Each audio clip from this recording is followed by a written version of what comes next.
जय हिंद प्यारे बच्चों, कैसे हैं? उम्मीद करते हैं बहुत ही शानदार होंगे। आज की वीडियो में हम पढ़ेंगे बोर्ड एग्जाम की दृष्टि से बहुत ही ज़्यादा मोस्ट इम्पोर्टेंट टॉपिक, यानी कि ओम के नियम का सत्यापन। ठीक है बच्चों, ये आपके कक्षा 10 व कक्षा 12 दोनों के लिए मोस्ट इम्पोर्टेंट टॉपिक है।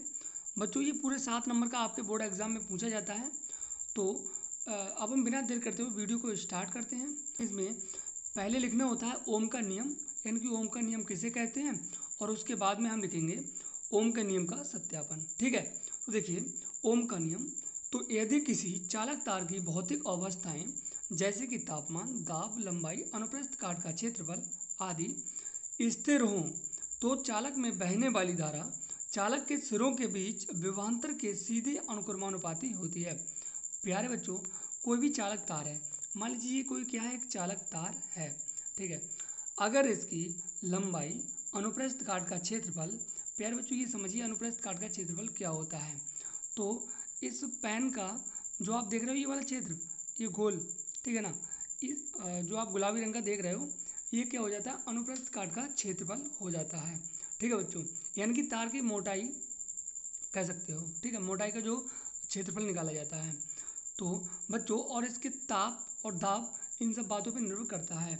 तो देखिए अगर हम इस चालक तार में प्यारे बच्चों विद्युत धारा को प्रवाहित करते हैं तो उसके इसके मध्य विभवांतर के क्या होता है, अनुक्रमानुपाती होती है। आप समझो प्यारे बच्चों, अनुक्रमानुपाती किसे कहते हैं, यहाँ पर ये समझ लो। देखिए इसका मतलब हम लिख सकते हैं बी अनुक्रमानुपाती आई। ठीक है, अब अनुक्रमानुपाती का मतलब होता है कि अगर हम यहाँ पर धारा का मान बढ़ाते हैं तो विभवांतर का मान भी बढ़ेगा, धारा का मान घटाते हैं तो विभवांतर का मान भी घटेगा। तो कह सकते हो विभवांतर का मान धारा के बराबर होगा। ठीक है बच्चों, तो यहाँ पर अनुक्रमानुपाती का मतलब यही होता है, कोई दो संख्याओं का मान बढ़ना या फिर दोनों का घटना। ऐसा नहीं हो सकता कि आई कम हो जाए और बी बढ़ जाए, ऐसा नहीं हो सकता। अगर बढ़ेगा तो आई और बी दोनों बढ़ेगा, घटेगा तो दोनों घट जाएंगे। ठीक है बच्चों, अनुक्रमानुपाती का मतलब ये होता है। ठीक है, और इसे हम समानुपाती भी कहते हैं। अब देखिए b बराबर आर आई लिख सकते हैं हम। तो प्यारे बच्चों यहाँ पर r जो है वो एक नियतांक है, और इस नियतांक को ही हम क्या कहते हैं, प्रतिरोध कहते हैं। ठीक है बच्चों, इसे हम क्या कहते हैं, प्रतिरोध कहते हैं। ठीक है, तो इतना आपको लिख देना है ओम का नियम। प्यारे बच्चों अब हम ओम के नियम का सत्यापन कर लेते हैं, यानी कि वेरिफिकेशन ऑफ ओम्स लॉ।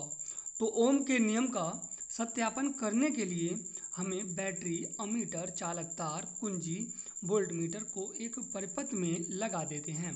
ठीक है बच्चों, हम क्या करते हैं, एक परिपथ में इन सब चीज़ों को लगा देते हैं। बच्चों इसमें हम आपको याद करवाएंगे, समझ लीजिए, बिल्कुल आपको जो है याद करने की ज़रूरत नहीं पड़ेगी। ठीक है, सबसे पहले आपको लिखना है कि ओम के नियम का सत्यापन करने के लिए बैटरी, अमीटर, चालक तार, कुंजी, वोल्ट मीटर को एक परिपथ में लगा देते हैं। बड़ा सिंपल मामला है, यहाँ पर कुछ दिक्कत वाली बात नहीं है। अब देखिए हमको एक परिपथ बना लेते हैं। इस परिपथ में देखिए ये कोई एक चालक तार है, क्या है ये प्यारे बच्चों, ये चालक तार है। हमने यहाँ पर एमीटर लगा दिया है, किसके लिए, विद्युत धारा का मापन करने के लिए। और यहाँ पर एक वोल्ट मीटर भी लगा दिया है। ये क्या मापेगा बच्चों, ये मापेगा आपका वोल्ट, या आप कह सकते हो विभवांतर। ठीक है, ये विभवांतर मापेगा, ये धारा मापेगा। अब इस तार में आर रेजिस्टेंस जो है फ्लो हो रहा है, कितना, आर।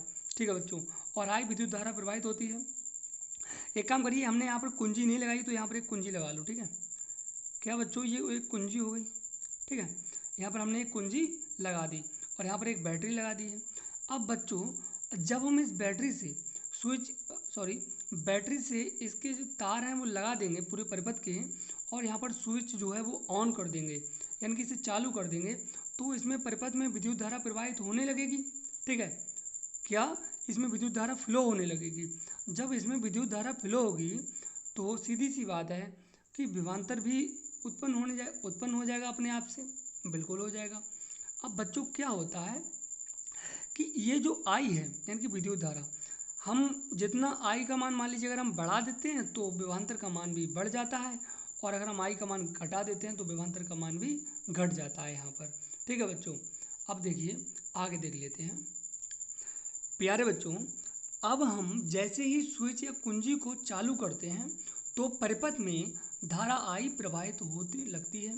ठीक है, जैसा कि मैं आपको बता चुका हूँ, जब हम स्विच को ऑन करते हैं या फिर कुंजी को ऑन करते हैं तो क्या होता है, उसमें विद्युत धारा प्रवाहित होने लगती है। अगर हम आई का मान बढ़ाते हैं तो उसमें विभवांतर बी का मान भी बढ़ता है, अर्थात बी अनुक्रमानुपाती आई। ठीक है, देखिए अगर हम आई का मान बढ़ा देते हैं तो बी का मान भी बढ़ता है, जो कि हम आपको बता चुके हैं। तो बी अनुक्रमानुपाती आई के हो जाएगा। ठीक है बच्चों, अगर हम यहाँ पर मान लीजिए आई का मान घटाते हैं तो विभवांतर का मान घट भी जाएगा। तो प्यारे बच्चों, हम क्या कह सकते हैं, बी अनुक्रमानुपाती आई की, और अनुक्रमानुपाती का मतलब हम आपको पहले ही समझा चुके हैं।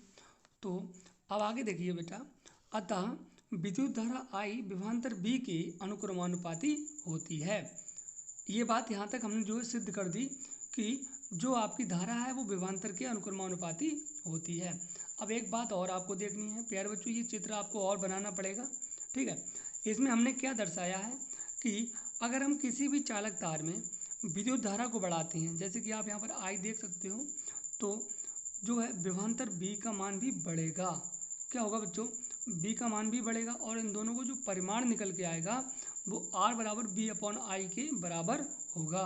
ठीक है बच्चों, एक बार दोबारा समझो कि अगर हम इसकी धारा का मान बढ़ाएंगे, यानी कि आई का मान बढ़ा देते हैं, इंक्रीज कर देते हैं, तो इसमें विभवांतर का मान भी बढ़ जाता है। ठीक है बच्चों, तो यहाँ पर इसका परिमाण प्राप्त होता है आर बराबर बी अपॉन आई।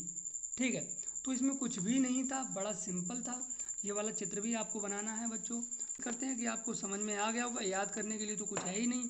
बच्चों मिलते हैं ऐसे ही शानदार दमदार धमाकेदार वीडियो के साथ, तब तक के लिए जय हिंद, जय भारत, वंदे मातरम।